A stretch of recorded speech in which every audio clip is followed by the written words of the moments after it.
For decades, viewers have turned to Al Roker as a steady, reassuring presence on Today, trusting his warm smile and measured tone to guide them through everything from spring sunshine to gathering storms. Yet what many in their 60s understand, after lifetimes spent navigating uncertainty in careers, marriages, and health, is that the heaviest burden is not always the storm itself, but the relentless demand to explain it fully before it has even passed. And for Al, the modern breaking news cycle has brought with it an exhausting expectation to deliver definitive answers in moments that are anything but definitive. When hurricanes spin unpredictably, when wildfires shift with a change of wind, when communities look to television for clarity amid chaos, he feels the immense weight of being the one who must translate uncertainty into guidance, knowing that behind every radar image are families deciding whether to evacuate, whether to board up windows,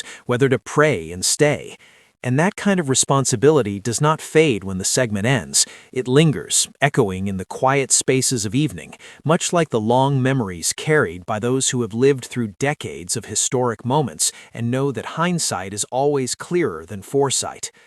Al has often said that meteorology is a science of probabilities, not promises. Yet, in an age of instant updates and flashing alerts, nuance can feel like a luxury, and the pressure to offer certainty, even when the data is still evolving, can press against his spirit in ways viewers rarely see, especially those who remember a slower era of news, when the nightly broadcast allowed time for reflection, and reporters could admit what they did not yet know without fear of losing trust. At home, his wife, Deborah Roberts, a respected journalist at ABC News, recognizes that look in his eyes after particularly intense days, the look of a man who has carried not only information, but expectation. And she understands, because she too has faced cameras demanding clarity in the midst of unfolding events. And in the quiet of their kitchen after dinner, long after makeup has been washed away and studio lights replaced by lamplight, they speak candidly about the invisible strain of always being asked for the final word in a story that is still being written.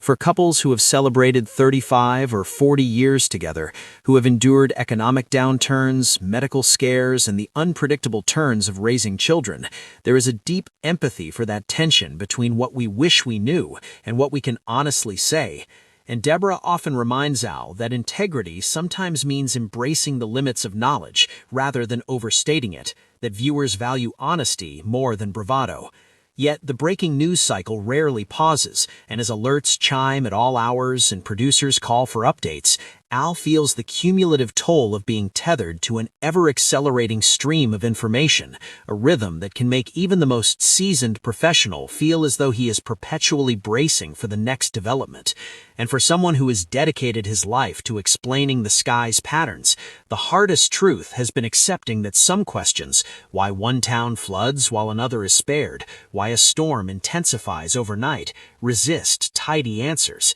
He recalls standing before a green screen during a devastating hurricane season, tracing projected paths with practiced precision, while knowing that each shift in trajectory represented thousands of anxious hearts, and later lying awake beside Deborah, replaying the forecast in his mind, wondering whether he had conveyed enough urgency, enough reassurance, enough humility. It is a mental arithmetic familiar to many in their early retirement years, who lie awake calculating risks and reflecting on decisions made decades earlier, recognizing that certainty is often an illusion we cling to for comfort.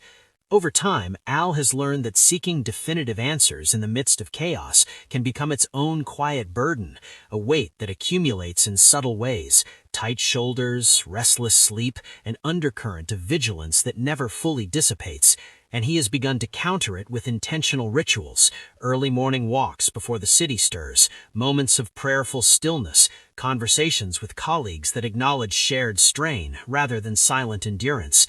Deborah's steadfast presence has been both anchor and mirror, reminding him that vulnerability is not weakness, that admitting we are still learning can be an act of courage in a culture that prizes immediacy over reflection. For viewers in their 60 to 65-year-old season of life, many of whom have transitioned from careers defined by responsibility into a phase of measured contemplation, Al's journey resonates as a testament to the enduring challenge of balancing duty with self-preservation, of offering guidance without sacrificing peace. He has come to see that the true measure of his work is not how quickly he can provide a definitive answer, but how faithfully he can interpret the information available, how compassionately he can speak to communities facing uncertainty, and how honestly he can acknowledge the limits of prediction. In embracing that perspective, he has found a quieter strength, one rooted not in omniscience, but in humility. And as the familiar theme music of the morning show rises, and he steps once more before the cameras, he carries with him the understanding that while the news cycle may demand immediacy, the human heart requires patience, and in choosing to honor both, supported by Deborah's wisdom and the hard-earned perspective of a lifetime in broadcasting, he embodies a resilience that speaks gently, yet powerfully, to those who know that the heaviest toll is not in facing the storm, but in believing we must always have the final answer before the clouds have cleared.